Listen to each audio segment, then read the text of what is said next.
திருச்சியில் கம்பி ஏற்றி வந்த லாரி திடீரென தீப்பிடித்து எரிந்ததால் பரபரப்பு ஏற்பட்டது. இது குறித்த கூடுதல் தகவல்களை எமது செய்தியாளர் தினேஷிடம் கேட்கலாம். தினேஷ், வணக்கம். இந்த தீ விபத்திற்கான காரணம் என்ன? சேத விவரங்கள் என்ன? வணக்கம். அதாவது திருச்சி KK நகர் ஈவேரா கல்லூரி அருகே ஸ்டீல் அத்தாரிட்டி ஆஃப் இந்தியா என்ற நிறுவனம் செயல்பட்டு வருகிறது. இந்த நிறுவனமானது மத்திய அரசு நிறுவனங்களுக்கு பல்வேறு ஒப்பந்த அடிப்படையில் மேற்கொள்ளப்படும் பணிகளுக்காக இரும்பு கம்பி, ஆங்கிள் மற்றும் கனரக இரும்புகள் அனைத்துமே இங்கு வந்து ஸ்டாக் வைக்கப்படுகிறது. இந்த நிலையில இன்று மாலை ராஜஸ்தான் மாநிலம் நாக்பூரில் இருந்து கம்பி ஏற்றி கொண்டு வந்த லாரி ஒன்று அங்கு நிறுத்தி கொண்டிருந்தது. அங்க நின்று கொண்டிருக்கும் போது அந்த இன்ஜினில் இருந்து திடீரென ஒரு புகை வந்து ஏற்பட்டது. அந்த புகையானது மளமளவென அதிகமாக தொடங்கி பெரிய தீ விபத்தானது ஏற்பட்டது. அந்த லாரியின் முன்பக்கம் முழுவதும் எரிந்த நிலையில் அதற்கு அருகாமையில் இருந்த மற்றொரு லாரியை உடனடியாக அங்கிருந்து அப்புறப்படுத்தினர்.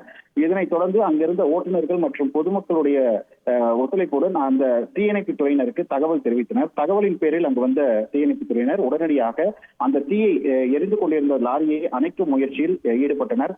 உடனடியாக அந்த லாரியானது முழுவதுமாக எரிந்து நாசமானது. மேலும் அந்த லாரியில் இருந்த ஓட்டுநர் அதிர்ஷ்டவசமாக உயிர் தப்பிய நிலையில் அவர் அந்த லாரியில் வைத்திருந்த ஓட்டுநர் உரிமம், ஆதார் அட்டை மற்றும் அந்த லாரியுடைய அனைத்து ஆவணங்களும் எரிந்து நாசமானது. மேலும் இந்த விபத்து குறித்து உடனடியாக KK நகர் போலீசாருக்கும் தகவல் தெரிவிக்கப்பட்டது.